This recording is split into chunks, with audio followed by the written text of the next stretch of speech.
Oh, hey, what's up, everyone? Hopefully the audio is okay. I'm actually using a slightly different solution than usual.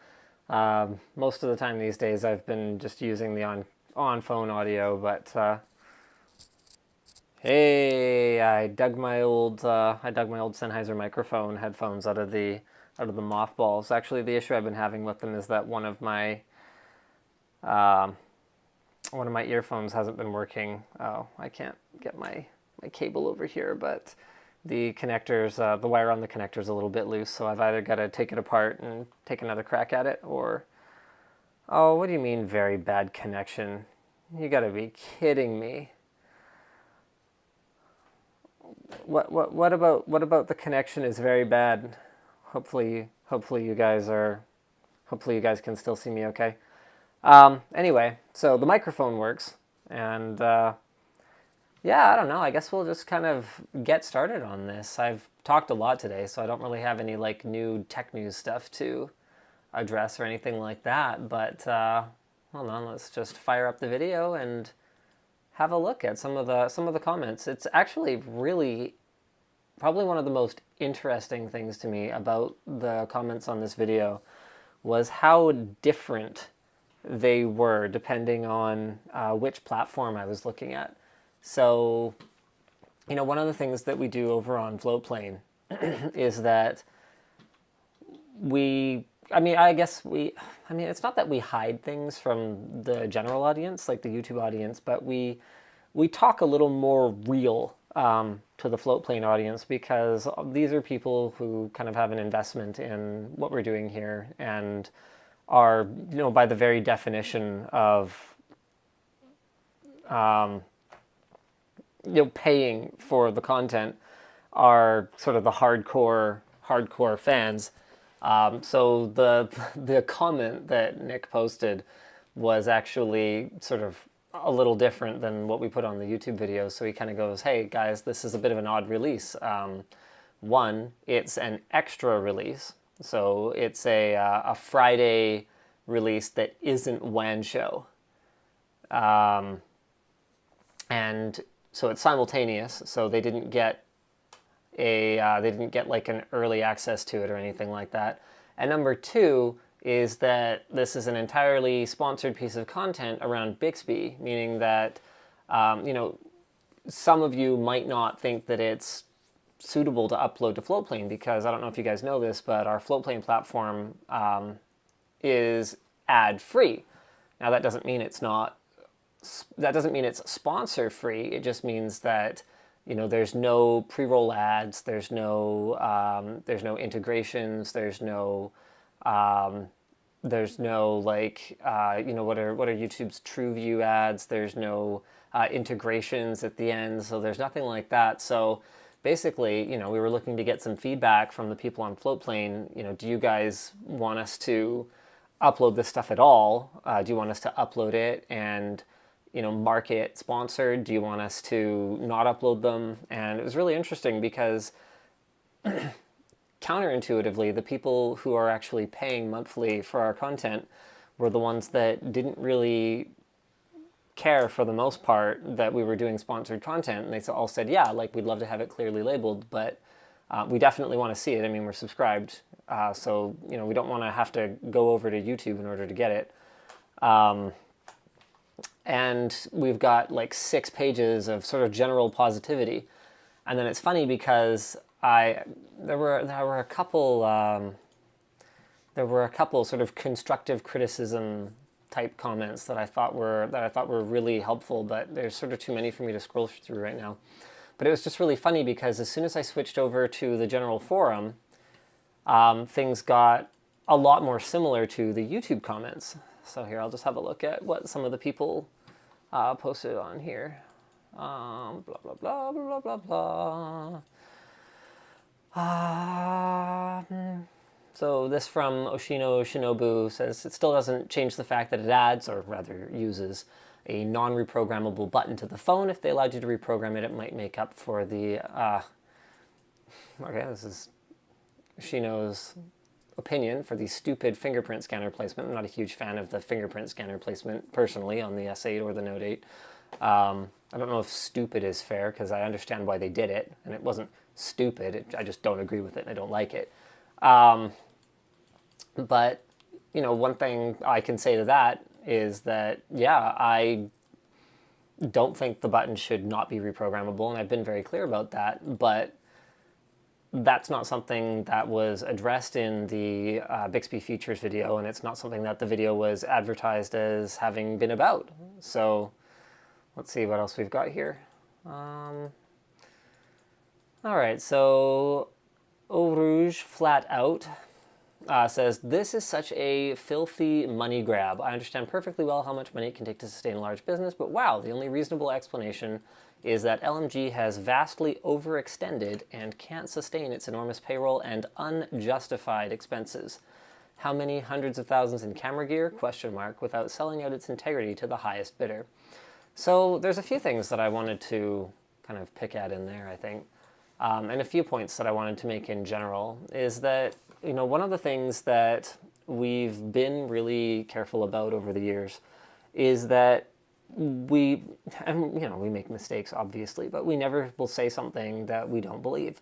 And we are, I think we overdid the clickbait.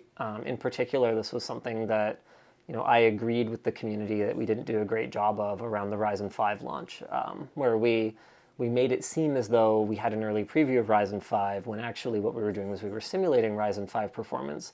As it happened, we were bang on, but that's sort of besides the point. We said we didn't say, but we implied we had Ryzen 5 when actually we didn't. And so, I've always believed that it's all about transparency with you guys. So in this case, was it sponsored? Yes. So you can say, this is and you can describe it as whatever you want. You can say sponsored. You can say it's an ad for Bixby. You can say it's a filthy money grab, sort of whatever colorful terms you want to use for it. But at the end of the day, we didn't hide that. Nothing that we said was misleading and nothing that we said was untrue.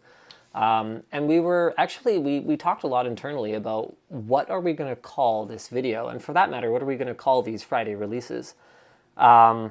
And we decided on the word showcase because, and there's a couple of reasons for that, but the main one is that is exactly what it is. It's a sponsored piece of content which is disclosed in the video description. It's disclosed within the first 30 seconds of the video verbally, and it's disclosed through text in the first 30 seconds of the video visually as well. So it ends up being exactly what we said it was.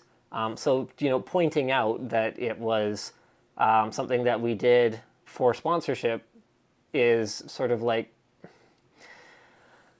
I don't know, it's like showing up at the arena and saying, this is a hockey game. Like no one ever said that it was anything other than a hockey game. As for whether we have vastly overextended, I'll say this much, absolutely not. We turn away sponsorship deals very, very regularly. Like this time of year in particular, the LTT inbox is full of multiple sponsorship deals per day, every day. And a lot of it is ridiculous. Some of it is sort of just over the edge and we'll reject it for those reasons. And some of it is stuff that, either we just take outright because it's a total no-brainer, and other stuff is stuff where, we can find a middle ground with the brand or the agency that we're working with. And, the thing for me is that, I won't say on camera something that I'm uncomfortable with. And so, I think you guys all probably know that I have pretty mixed feelings about digital assistants in general. There are some things that they do well. There are some things that I don't feel they do as well. And so if I was being asked by a brand to make a video where I basically just fawned over, really, I can't think of anything that I'd want to make a video where I just fawn over it because it's not really my style. I'd say no, and I've said no a lot of times. In fact, Nick and Colton don't even bring me that stuff because they're not comfortable with it. I mean, Nick's job is more than just sales. I mean, he works with me and he works with the rest of the team to protect our brand and protect our company and protect the jobs of all the people that work here. And all the comments, I will sort of start taking questions from people in the YouTube live comments a little bit later in the stream, but I kind of wanted to get through my talking points first. So sorry guys, I'm like basically not even looking at it right now. But the point is that in this case, we worked with the I think it was through an agency actually, but we ultimately worked with the brand, which was Samsung, on a piece of content that we could make that, honestly, I don't think conflicted with anything that I have said in the past about Bixby.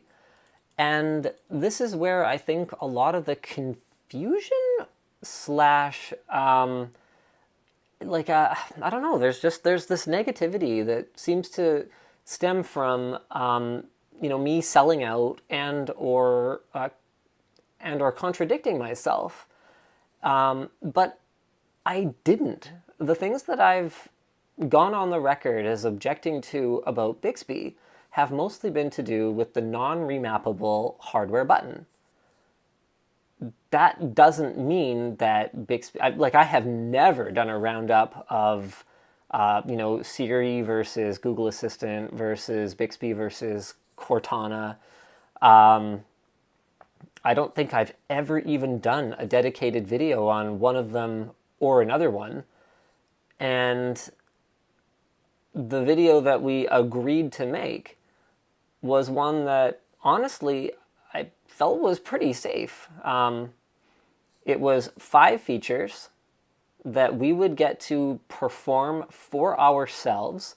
So, it's not like this is something where the brand is just providing us with a list of talking points and some footage where they're just like, okay, yeah, you guys gotta, because I'll tell you this, like we've actually had brands come to us with no product, like they don't even want to send us the product to try it for ourselves, and we're supposed to just say these talking points. Stuff like that we'll reject every time. But in this case, they were like, okay, here's a big old list of things that Bixby does, and you guys pick from playing around with it the things that you like and you think are the most relevant and talk about them. Honestly, it was pretty open-ended and they were pretty cool about it. And, I don't know if you guys even noticed this, because a lot of people were sort of busy being upset about it and maybe didn't even sort of realize that, we even talked about how one of the features, they were able to let us poke fun at them a little bit. So there was the bit where I'm joking that, the odds of not being able to reach your phone because you're up to your neck in sand, that's a pretty unlikely thing to happen. But then beyond that point, we get into actually a bunch of things that I think are legitimately really cool. Now, I don't say, and this is the thing that I think, this is the point where I think people are getting a little bit confused. I don't say at any point in the video that I endorse going out and buying the Samsung Galaxy S8 or Bixby. Wrap your head around that for a minute. I don't say anything. I'm not trying to sell you anything. The point of the video was, here's some stuff you probably didn't realize it does. And the reason that I would think you probably didn't realize it does this is because I didn't realize that it did most of those things. James, one of my writers, actually did the vast majority of the preparation for that video. And when he showed me the way that it can string together macros, I was like, oh, okay, that's actually pretty cool. There is some stuff here that you legitimately can't do with Google Assistant or Siri. That's cool. And that's all the video was ever intended to be. It was intended to be a list of a handful of things that you might not have realized that it does. The other thing that was the other thing that I think generated a fair bit of confusion slash anger within the community was people sort of throwing back in my face what I've said before about never doing paid reviews. People are like, you said you would never do a paid review, so, you know, what up now?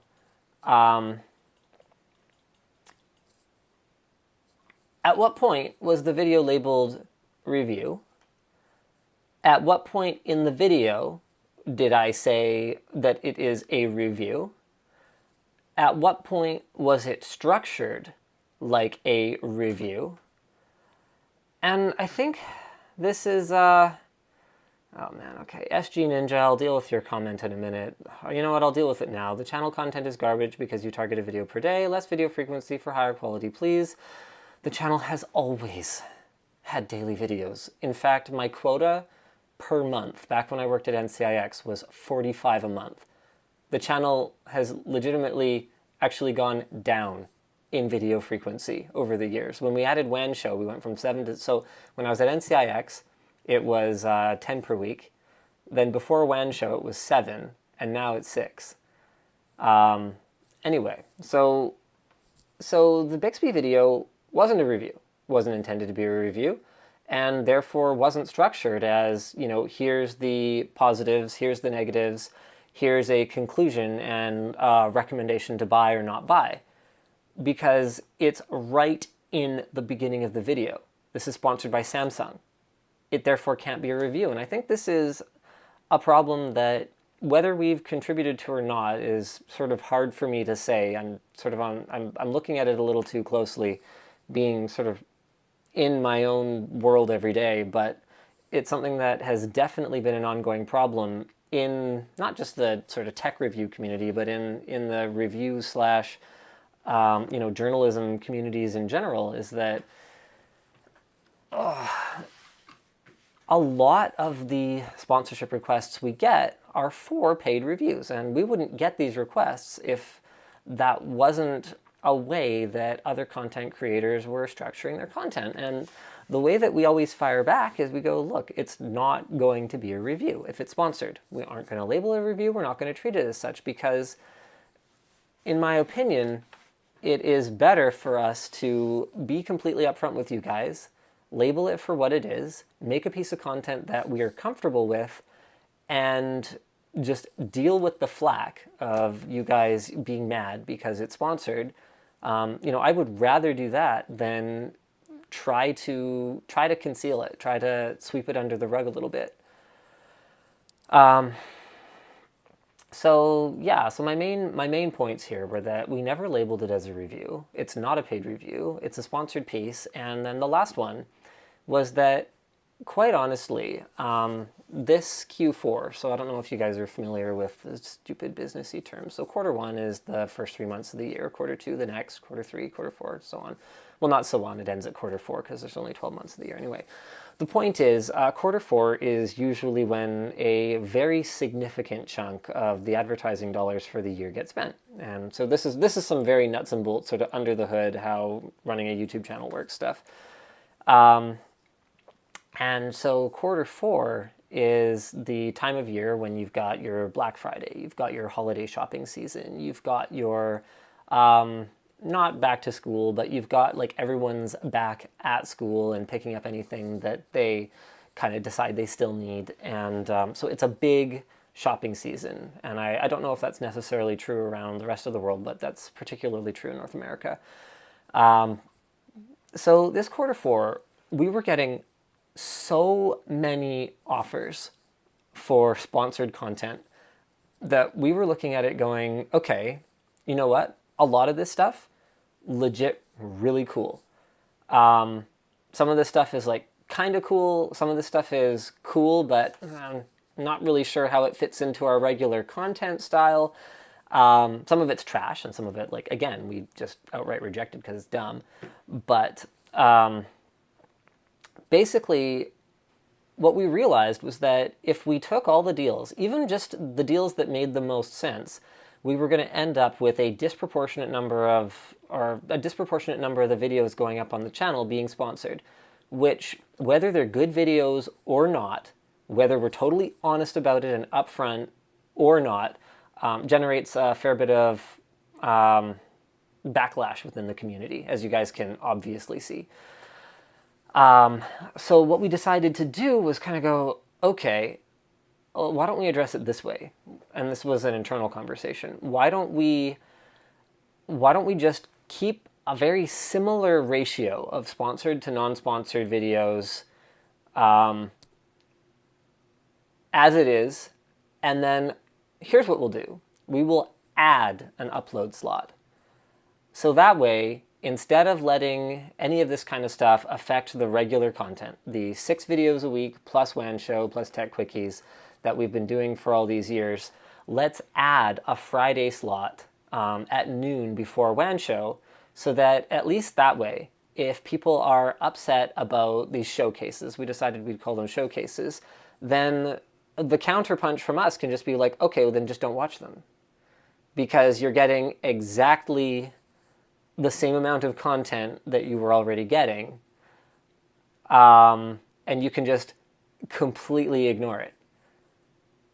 And now that we've got this team of writers and we've got such a talented team of shooters, editors, like I really do have one of the most totally world-class team. They're utterly amazing. The cool thing about something like the Bixby showcase is that it consumed probably less than an hour of my time. And, you know, I've got some videos coming very soon that are going to be really cool and really like back to basics and the kind of thing that I think exactly the crowd of people who might have been upset about a sponsored piece of content are really going to love. So teaser for you guys watching now is I've got a video upcoming where I'm going to be delitting Threadripper. And I'm not going to be doing it for performance reasons because, as some of you helpfully pointed out in the social post that I put up on Instagram and Twitter the other day, there is no performance benefit to doing that because the IHS is already soldered, so it already has excellent thermal transfer properties. But the reason I'm actually going to be doing it is, I don't know if you guys know this, but a lot of content creators got vanity Ryzen Threadripper chips in like this cool acrylic case with their publication engraved onto it. And but they were dummies. They were dead. Well, I want mine to work. So I've got a piece coming where I try, and you know, I think this video is one that's definitely about the journey. So I'm not going to spoil kind of how the whole thing turns out, but where I try to transplant the IHS from the dummy chip onto a working chip from our inventory. And that's the kind of thing that takes many, many hours of my time and can't have like anyone else prep anything for me. And that's the kind of stuff that I have to be able to give myself time to work on. And that's anyway, so the point is we were able to create an extra upload slot without affecting anything else that I'm doing, thanks to our fantastic writing team. So Ted and Tim, you know what, why don't I start chatting with you guys a little bit. It says, what's the point of the video? If it's not a review, if you say to show cool features, then you need to also show everything off it. No, I don't, because a video is whatever we decide it is. If we decide it's a review, then it'll start with a little bit of background about where this product came from. It'll move into sort of an objective overview of the stuff that you can immediately observe about it. It'll go into a few things we liked. It'll then transition to a few of the things that we didn't like as much, and then it'll have a conclusion that kind of goes, you know, weighing the positives and the negatives and the price and the availability against all the other things that exist in the market. We think you should or shouldn't want one of these. That's a review. Not everything we do is a review, and not every non-review thing we do is a sponsored piece of content. There is a ton of different stuff that we do. I mean, something like the tour of Deadmau5's house was not a review. And honestly, like, think about it this way. It wasn't sponsored, by the way. But if we'd like gone into Joel's house and, you know, pointed out like a dust bunny in the corner, it just would have been totally inappropriate. So no, a video does not need to show everything about something. Um, what's another example? I'm just trying to think. Um, See, we don't do a ton of like lists, but like we'll do guides. Here's all the different ways to install an NVMe drive in your system. I think I did one on like M.2, U.2, PCI Express cards. I at no point in the video benchmarked any of them. And so, by the logic of, a video needs to show everything about something, maybe every video should be an hour long. And you know what? You can go out and you can find content creators who do that kind of thing. But for us, one of the things that I talk about a lot internally is what I call controlling the scope of the project. Because you could easily spend a month on a graphics card review. By the time you upload it, you'll be 3 weeks after everybody else uploaded their content. Everyone will already know everything there is to know about that graphics card, and no one's really going to give a crap about your video. Also, you'll have uploaded nothing else for the last month. Your channel relevance to the YouTube algorithm will have decayed to the point where it will be very difficult to build it back up. And you'll probably just be tired of sitting around tearing your hair out looking at that video card. Now, obviously, at the other end of the spectrum, there's the unboxing. Or no, actually, I'd say completely at the other end of the spectrum, there's the speculative content where you don't even have the product and you just like talk about the specs. The middle, the right sort of happy medium is probably, well, it's right there in the name, happy medium. It's probably somewhere in the middle. But for me, one of the big things again that I talk about is figuring out what that happy medium is before you go and you sink many days worth of time into a piece of content.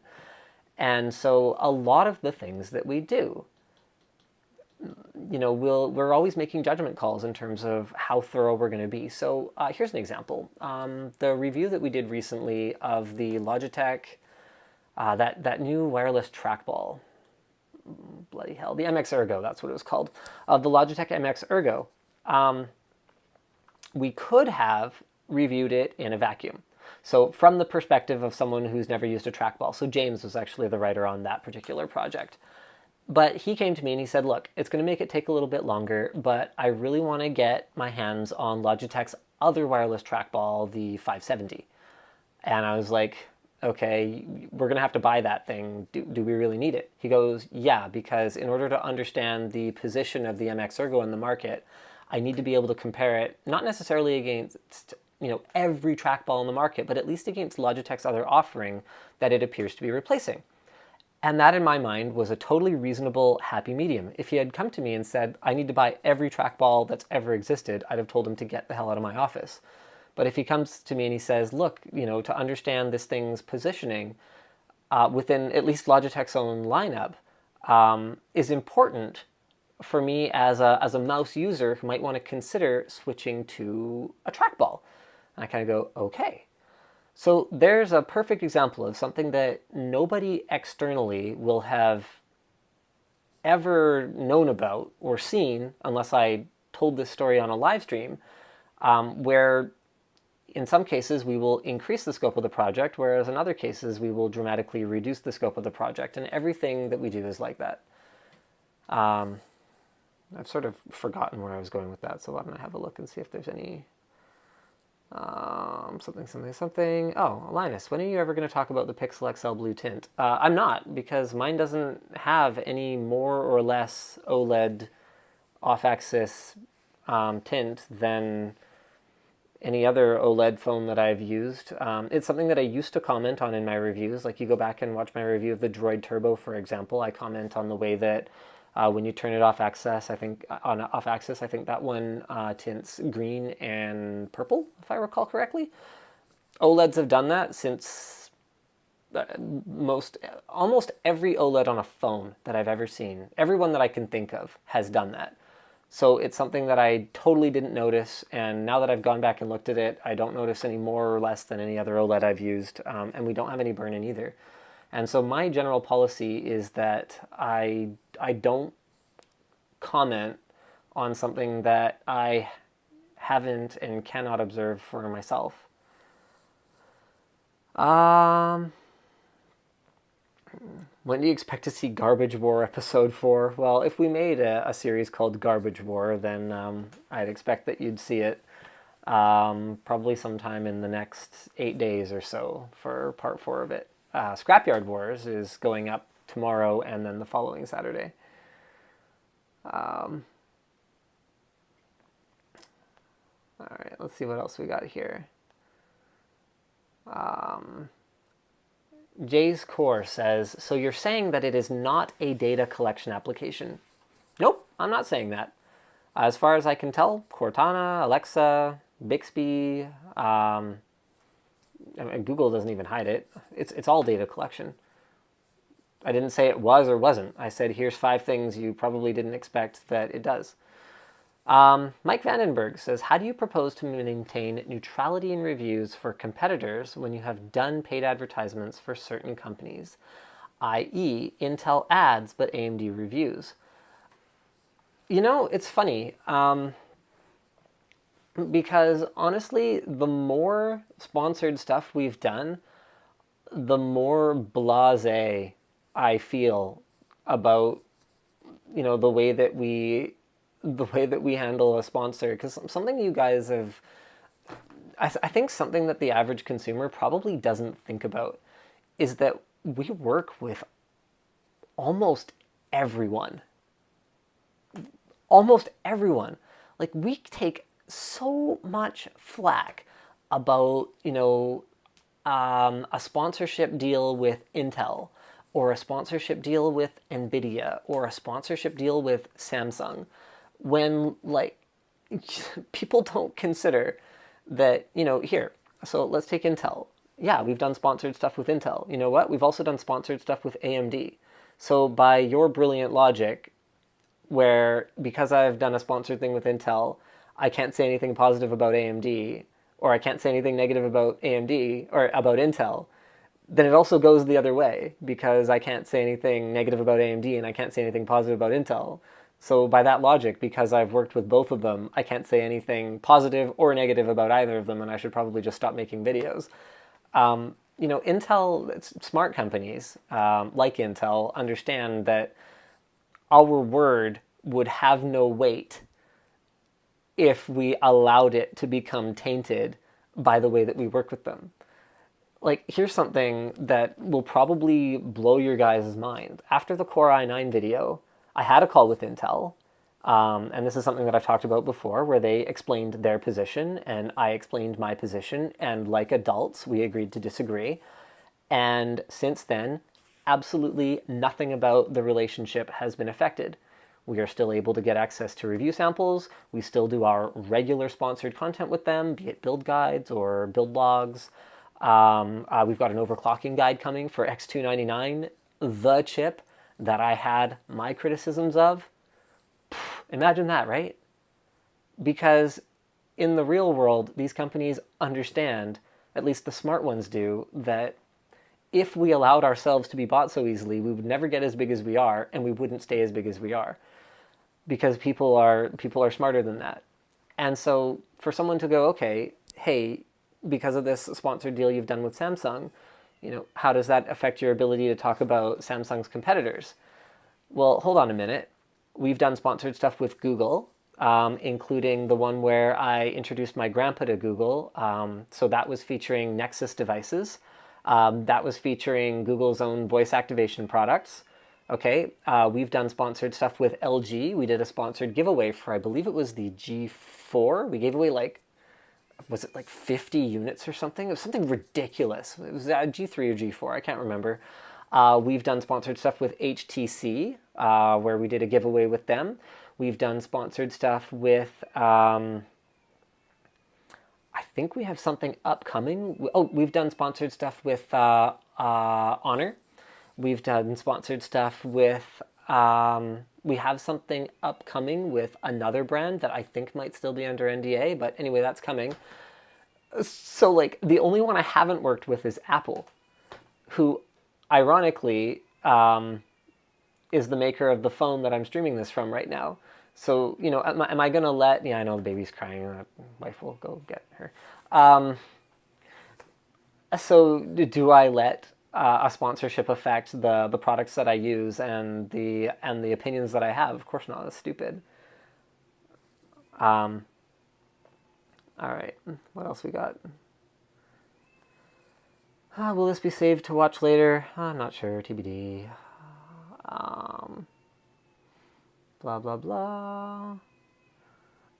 If you still give the Bixby button configuration flack, then I'm fine with any kind of sponsorship. I mean, that's something that I think you guys probably or maybe didn't notice about the Bixby feature video is that I'm not going to talk about, because it's a sponsored video, like you got to put your sort of thinking caps on when you're watching a video like that. Obviously, I'm not going to go out of my way to bring up the grievances that I have, with a brand or with a product or with a feature in a sponsored piece. You got to take it for what it is. Here is what I said it was going to be. 5 features of Bixby you might not have expected. That's what it is. That's the scope of the video. You can expect to see some more thoughts on Bixby in an upcoming review of like a Samsung Galaxy S9 or something like that. And if that button still isn't remappable, you can expect to hear me bitch about it, just like you can expect to hear me whine in my iPhone 10 video about the fact that Apple still, for some reason, doesn't support T9 dialing. So when it's a review, it's a review. And we would never take a brand sponsorship on a review because that would affect our ability to speak negatively about it. The other thing that you guys need to understand is that we don't take deals that have, long, cumbersome exclusivity clauses and or non-disparagement clauses. So we've had a lot of offers where the deal basically goes, hey, you got to do this video saying these things about this thing, and then for 6 months or a year or 18 months, you can't say anything negative about this product, the brand, or anything like that. And every single time we kick those deals to the curb because, we never know if it's going to come out the next week that, they've been spying on their customers and they, sold all the customer data to, someone in China or something or whatever. And we're going to have to talk about that on WAN Show. And we're like, no, we can't. Look, you're buying the airtime in this video. That's it. So it goes both ways. It goes both to you guys. Here's the scope of the video. This is what we're doing. This is what it is. And that's all it is. And it also goes back to the brand. You guys are paying for the sponsorship placement in this airtime. And that's it. Did you fix your cracked windshield? No, I'm not going to put like $400, $600 into that car. It's not even worth that. Are you going to review the LG V30? I wasn't, just because I was so thoroughly unimpressed with the G5, and all the LG fanboys got all ass hurt about the fact that I didn't like it, even though it turns out I was totally right. I've already written an intro to my V30 review that basically craps on people for hating on me for that. I think I actually cut it, but it was basically like, oh, and by the way, who was right about that? And then I've got this article about the utter commercial failure of the G5 and how people got fired for it. But anyway, sorry. Long story short, I had kind of my bias on for LG, and I skipped the G6. I didn't even bother reviewing it, and I wasn't going to review the V30 because I didn't really have much hope for anything they were doing after the G5. And I don't pay that close attention to mobile news. I'm sort of less of a mobile guy and more of a PC guy. But so many people have asked me to do the V30, so I'm actually working on that, and I'm working on the Mi Mix 2 as well. And the iPhone 10, that's one thing that I haven't been able to hand off at all, is phones. So I still do 100% of the pre-work and writing and guidance and everything for phone videos. Someone says, when you do sponsorships, it's advised to put this is sponsored throughout the entire video. Never heard of that. That's not the way that YouTube's feature works for that. That's not in the FTC guidelines as far as I've seen. So no, that is actually not a requirement. If you have it above the fold in the video description and you say it within the first I forget what the guidance is, but it's within the first minute or something like that, and you show it on screen. So we actually say it verbally twice. We show it on screen and we put it in our video description. That is well within the requirements for the FTC guidelines. What else we got here?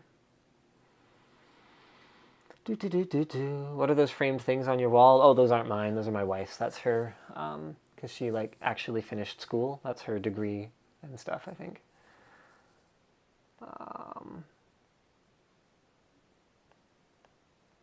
So this is an interesting comment. Hold on, where'd it go? The video is, of course, not badly done, and I don't have issues with paid videos about a function for a phone. I just do not like Samsung and how they give users options, so therefore dislike. So that's a very strange thing to say to me, because the like and dislike button is for the video. The comment box is for how you feel about Samsung's business practices and providing or not providing options to their customers. Is LMG ever going to do a video with a complete tour of the office? Yeah, we are planning to do one, but we're kind of waiting till it's done, TM. And it won't be done until the new sets are finished being constructed.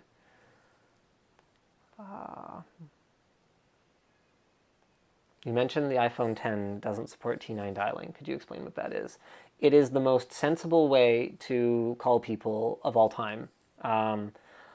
So here, I'm just going to use it to, unfortunately, well, I'm not going to show my number here, but so watch this. So this is my phone. So you can see that what I've dialed is just some nonsense. 54687, okay? None of those are digits of my phone. So the way that the autocomplete works on iOS, last time I checked, was you would have to actually start dialing someone's phone number. Who remembers phone numbers? So 54687 corresponds to the JKL key, the GHI key, the MNO key, the TUV key, and the PQRS key on an alphanumeric version of the number pad. So I've spelled Linus. So it brings up Linus, and then I just click and it calls me. So if you have a really deep address book in your phone, T9 dialing is the fastest way to call anyone who's not like within your favorites. So who's not like my wife or my parents. And everything else is super stupid by comparison. Like this whole, oh yeah, click contacts, then click a little box, then start typing. Are you for real? It's so slow. Someone says, who would need that? Someone who's doesn't want to sit around spending twice as long dialing their phone like his chump. That's who. Sheesh. Can you comment on Kyle on Floatplane? Kyle is coming. And there will be more news next week when... Sorry, I got a very confusing comment there. There will be more news next week when YouTube shuts down paid channels, and he has to come over there. Why would I type the name from Spotlight? Typing is harder than T9 because it's got little tiny buttons. How do you like streaming from the iPhone? Is it an 8? I don't know. I like it just fine. Yes, it's an 8. All right. So people seem to have like mostly run out of questions to ask about the Bixby video. So I guess there's not really a whole lot more for me to say about it. Do I have some plans for Epic? Yeah, my plan for Epic is for AMD to actually get around to sending one, because I'm not going to run out and spend like 10 grand on a motherboard and a couple CPUs.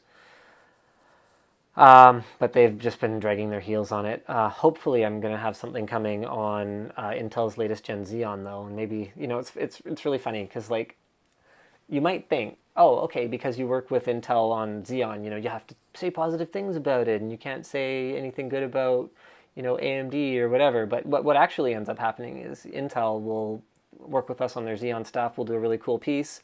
And then AMD will be like, oh, us too. Like, I would be shocked if, because AMD showed up at LTX this summer, if Intel and NVIDIA aren't also there this year.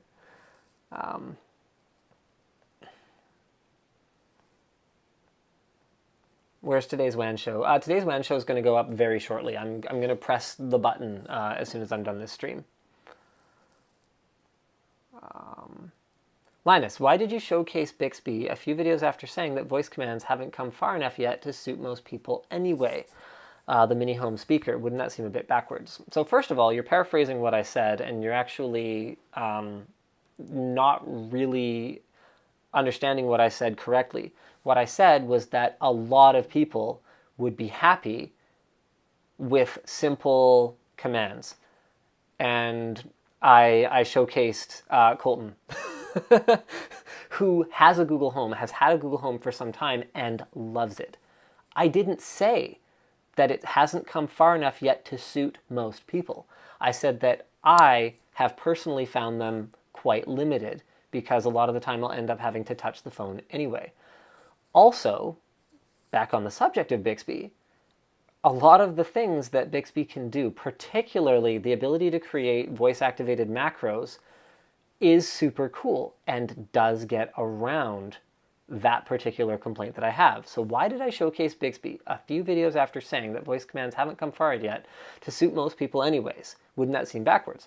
Well, I never said that. And also, one of the things that we picked from the list of cool Bixby features legitimately addressed, at least partially, like, no, none of them are perfect yet, but legitimately addressed partially that issue. Neat, right? It's almost like we think about the content we make, you know? Invest in anti-aging products, please. You don't look like your age. Thanks. It's been a long week, actually. All right, what else we got? I actually don't have any plans to review the XPS 13 8th gen. I am going to be doing the Razer Blade Stealth 8th gen, though. So I'm just bored now. Good night, Linus. All right, you know what? I'm bored too. I've had enough of your crap. So maybe I'll let you guys go. I'm just kidding. I haven't. Kush Beast. I just crapped my pants at T9 dialing. You are my senpai. Yeah, it's great, right? It's so great. Everything else is trash. Mark S. says, well, my knee-jerk reaction to the promotion video has been changed. Thanks for the stream. I'm glad to hear that, because we've got a Friday showcase coming for the Dyson i360. We've got another one coming for the Anki Cosmo. We've got another one coming for... We did that one on the Dolby soundbar, the Atmos soundbar.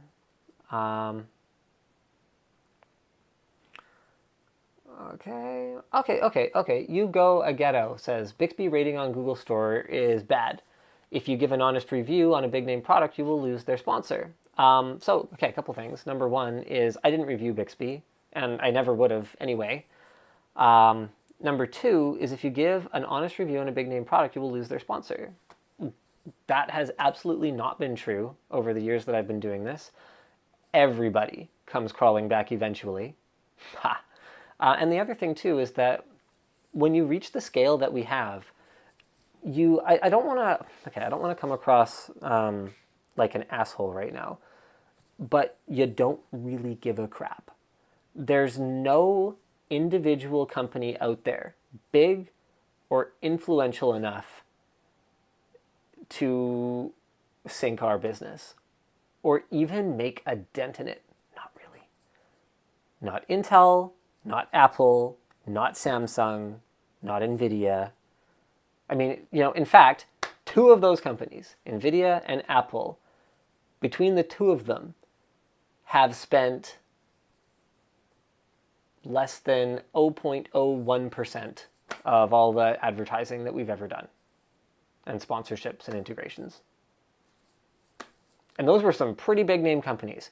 We don't actually need anyone. And it is a wonderful position to be in. And I feel bad sometimes for the guys that are a lot smaller, where they don't get to pick and choose what they want to do and who they want to work with. Because we have the luxury of being able to say F you to anyone who isn't willing to work with us on our terms. And, a classic example of it is actually someone that, and it's been the same rep there all the years. Guy's name is Brian. He's a freaking awesome guy. But the first time Sennheiser ever reached out to us, they were like, hey, here's some headphones. And they were like cheap headphones. They were like, $150 or something. Do you want to review them? And I was like, yeah, sure, dog. Well, why not? And he's like, okay, how long do you need them for? It's like 2 weeks, okay? And I was like, you know what? And I sent him back this like pager email. I was like, it is not even worth my time to put your stupid headphones back in the mail. Like, I'm not going to do it. I'm insulted because you're going to spend more on like shipping this thing back to yourself than you would have for just like telling me I have to destroy it when I'm done with it. Like it's just ridiculous. This is just, it's a waste of your time. It's a waste of mine. Come back when you've grown up. And we didn't talk for, I don't know, 6 months, a year.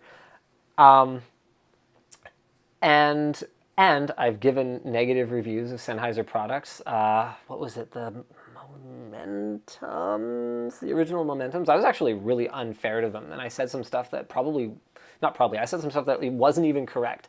The original Momentums. So between me sending like pager, like pissed off emails and being totally unfair to their products, you'd think, okay, and that was before we even really had a relationship. That's right at the beginning. Since then, Sennheiser has sponsored us to tour their factory. They've given us an under-the-hood look at the way that they make products that I don't believe has been done before or since. They've sponsored us to cover NAB. They provide pretty much anything we ask for. Oh, speaking of which, I am already working on my review of the replacement to one of my favorite headphones of all time, the IE80s. So my IE80Ss are here. And there you go. And I remember showing the email that I got back from him. It was 6 months or a year later or whatever, to someone internally. I was like, see, they always come crawling back because of who we are and because of the fact that even with a sponsored product, we are willing to crap on something. And again, the smart people, and Intel is a great example of this, someone who's worked with us for 4 years now, uninterrupted, no matter what we've said or not said. The smart companies understand that they want to work with people who are willing to criticize them. Because if they only worked with people who aren't willing to criticize them, they would never be able to improve. That's what smart people know. Okay, I'll take like a couple more questions. Do you tell companies before you make a review that you can't say anything good about their products and give them a chance to retract their review requests? I think I've pulled like one review once, and I can't remember why, but there was a very, very compelling reason for it that was nothing to do with, like, it was no ethical conflict. I legitimately don't remember. But no, in general, my policy has been if I think something's going to be crap, I just don't request it. There was a... blah, blah, blah, blah, blah, blah.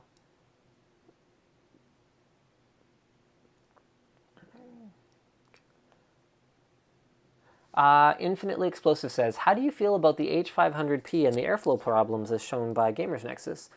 So there are a couple things there. One is that unless you're building a system with multiple graphics cards, which as far as I can tell doesn't actually make a ton of sense these days, and apparently neither does Cooler Master, given that they've got a mounting configuration in that case that has the graphics card take up literally all of your PCIe slots.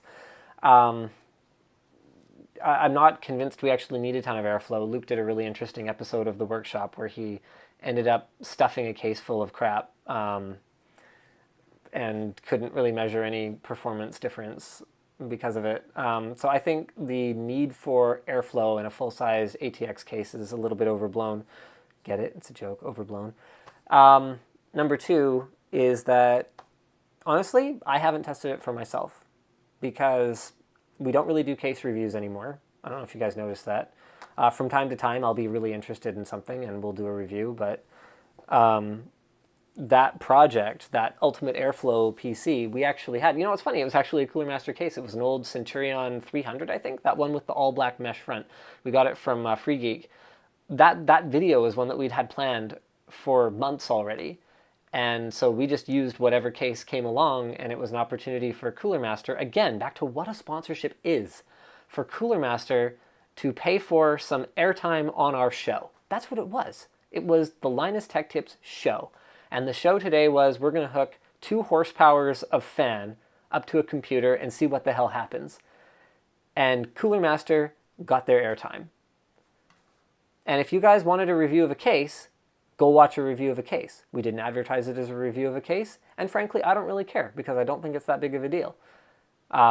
Unless you're building like a quad SLI machine or whatever, in which case, 2014 called, it wants its ultimate graphics configuration back. So yeah, I guess I don't really have a ton of thoughts on it.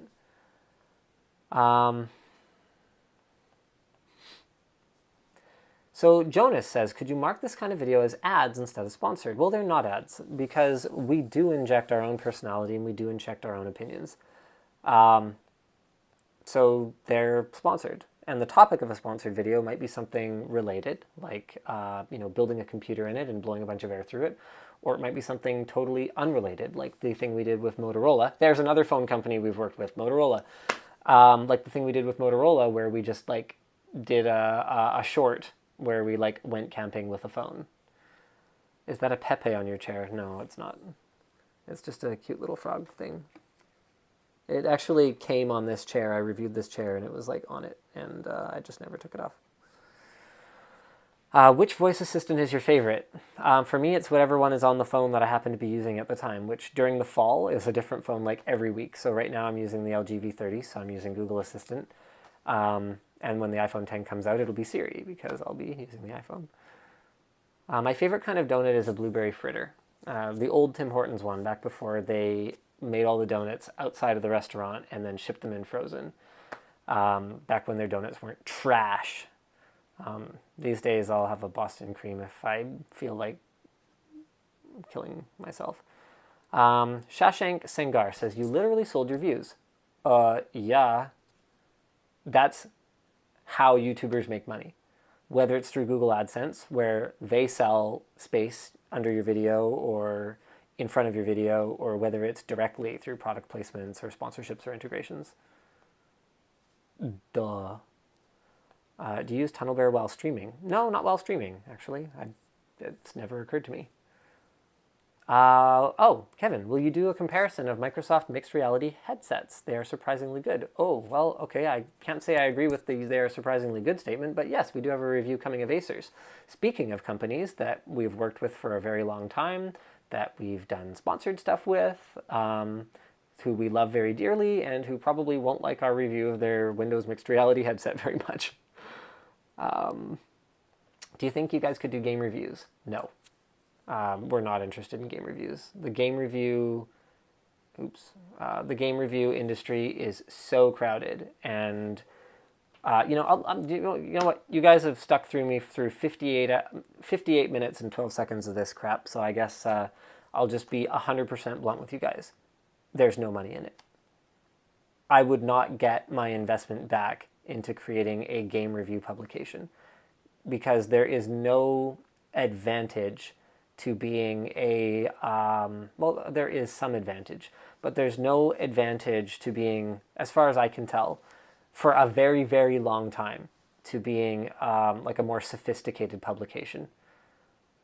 And whereas for video, we can have better equipment, we can have better processes, better workflows, we can have better facilities, we can have better relationships with all the manufacturers out there, we can have the budget to buy the hardware that we need.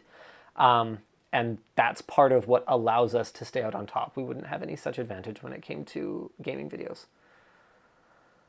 What's your take on phone pricing? Do you think price of tech is way off? No, I really don't think it's way off. I mean, you look at most phone makers aren't even making money. So clearly it's not way off. If anything, I think the customer expectation is way off given not necessarily what the BOM cost is of a phone, the bill of materials, but how much it costs to support a phone. And I think the consumer ends up hurting themselves because by being unwilling to pay what it costs to support a device over the long term, we end up with crappy support and not getting software updates in a timely manner. Devin says, hey Linus, you're kind of a dickhead. I guess it's better than being a anus head. Is it? I don't know. I can't comment on the Windows Fall Creators update because my Blade won't update. Known issue, apparently. I'm working on my review of the Blade 4K, by the way. Nima says, why not say in the title that it's sponsored? Yeah, you know what? Frankly, because we don't have to. Yeah, that's one of those ones where you got to understand we're selling viewership on the video, and that's going to hurt viewership, and it's also going to deter a lot of people who may actually end up, in spite of themselves, enjoying the video. So yeah, we're gonna give people a shot to get sucked into the video. We're gonna stay honest with you guys. We're gonna be upfront about what it is, but we're not gonna go out of our way to put a hey, don't click this thing in the title.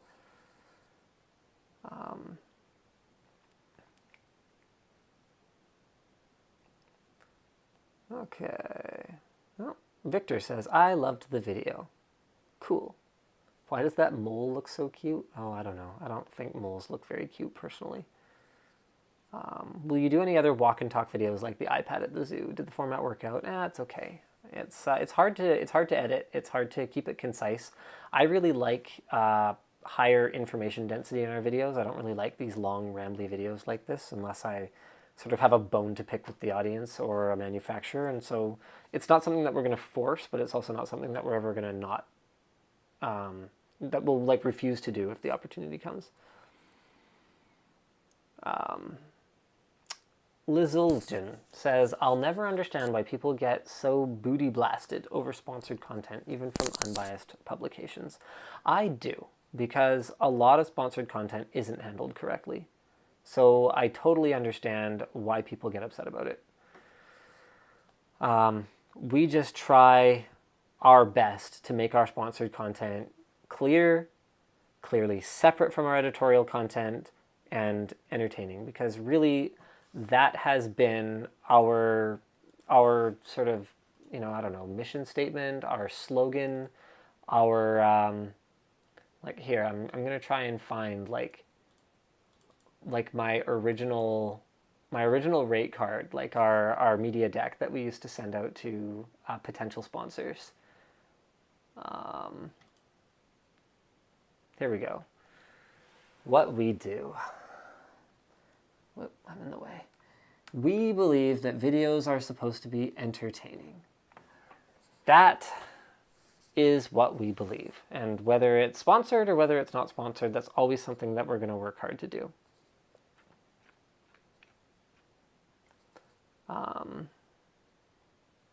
His position on this is different to how it was 30 minutes ago. How far are you going to backpedal, Linus? I have no idea what you're talking about. My position was on this thing right here that I had my little notes that I made at the beginning of the video. And I have pretty much stuck to my script. So, yeah. You guys would have heard me typing that, by the way, because I've got Cherry MX Browns, so I clearly didn't create that after the fact.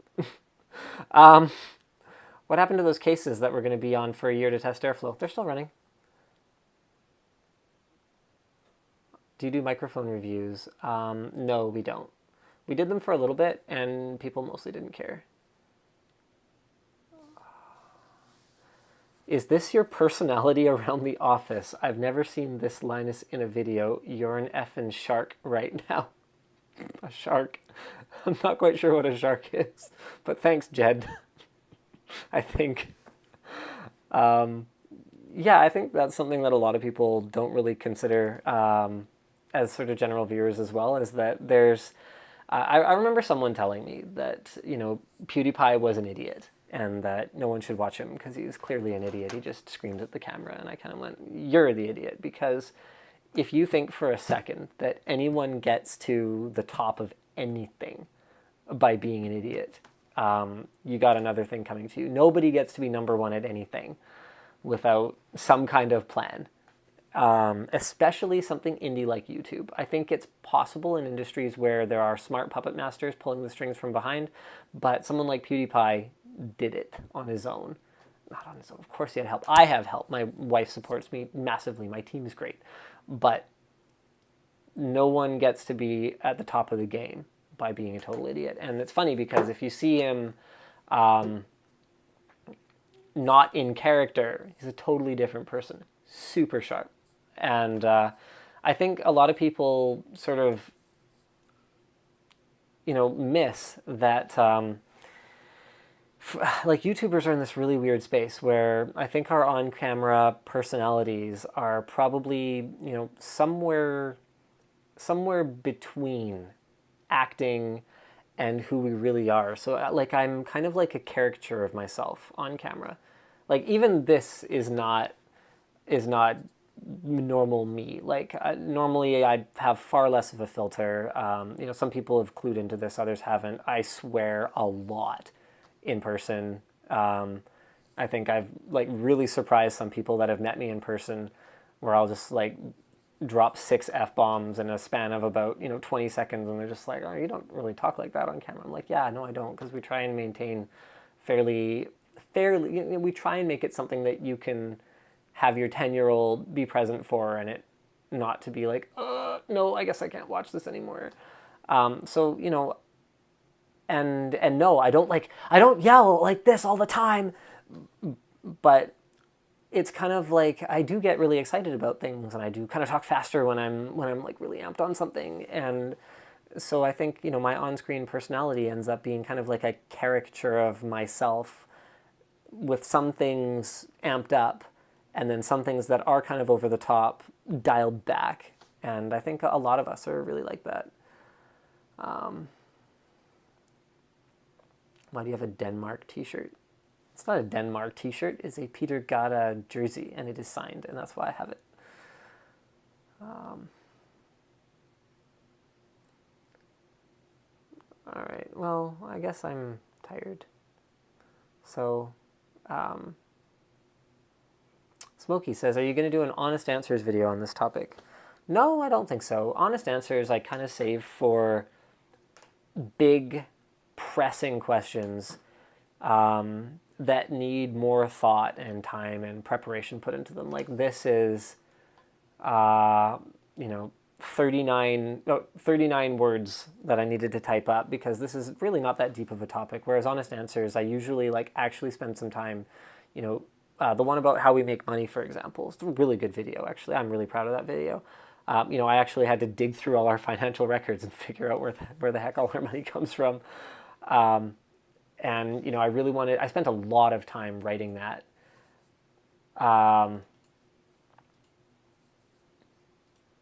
Oh, okay, hold on. One of my writers sent me over something that's kind of interesting, and I'll talk about it in a second.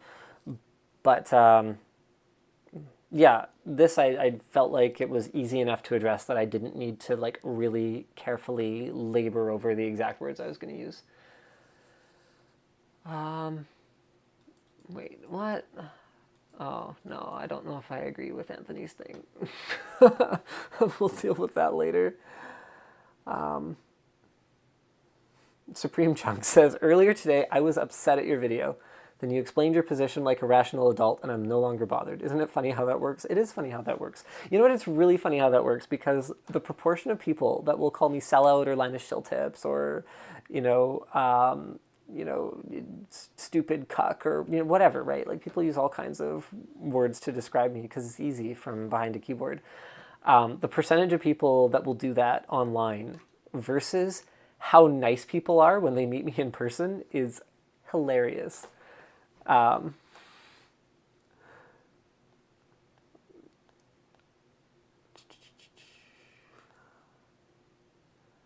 So Bitwit's coming to Floatplane, says Vok. Why that channel? Great question. And the reason is that Kyle's been reliant on paid YouTube channels for his early access, and they're killing it on the 1st of November. So he's homeless right now. So we're trying to bring him in. We're trying to bring him in out of the cold. Can you recap everything? I was late. No, David, I cannot do that. I mean, I can, but I won't. Someone asks if I'm the director of the channel. Yes, I am absolutely the director of the channel. We have a team of writers now, 5 writers. But, no, well, if we include John, I guess it's 6. So we have 5 point whatever writers, but I read and edit every video. Yeah, there's one that I didn't, and it was actually the review of the Predator 21X. A couple of the writers peer reviewed that one because I wasn't available. But no, I am deeply involved. So today's script on the Pixel book that I worked on with Alex, I actually ended up slashing up a ton. I kept the vast majority of his thoughts and actually the majority of his words, but completely changed around the order to make the delivery more natural and for me. So yeah, no, yes, I do direct the channel. Is there any chance you might do future graphics card reviews with both top-end AMD and Intel processors? We already do include AMD and Intel benches, but we don't include the HEDT and the, well, the HEDT stuff because it doesn't game any better. How long is your workday? Ha. Ha. Well, okay, yesterday I got up at about 6:30 and I drove down to Monolith Productions in Seattle and I filmed there for like 10 hours and then I drove home. So I got home at around 10. So yesterday it was 14 hours. But that's an outlier. Typically it's less than that. But do you think you'd be where you are now if you worked alone, like MKBHD? Absolutely not. My team is a massive part of my success, which is a big part of why I make sure that, when we get an opportunity like a sponsored video to talk about some cool features of Bixby that are legitimately cool, we take it so that those people get rewarded. I believe very strongly in sharing the success, and that's why we have very low turnover at Linus Media Group. It's something I'm very proud of. Are you still a part of NCIX? No. Employ Keys. He hasn't applied, so that would be pretty tough.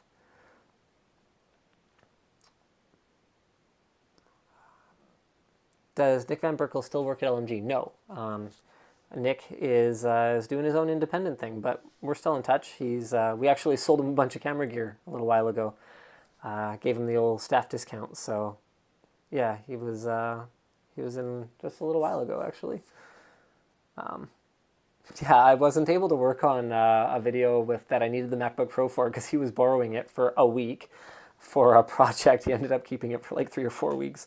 But like, it's cool. It's all good. Like, we're totally cool, and I wouldn't be surprised if we end up working together on something in the future. Can you release a script for a video as an example? I don't know. Probably not. Like, I can't think of a real good reason to do that. We have released scripts before when we've done like calls for writers. So if you had applied, you would have gotten a sample script.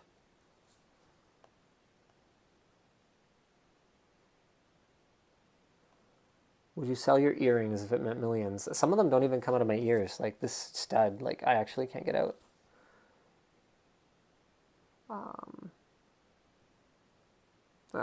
Okay. You know what? I'm tired, and I've been streaming for an hour and a quarter. So, good night for you guys, and for me. And please don't hate me for my Bixby video. You can hate Nick, but not me. Hi, Nick. He's probably watching.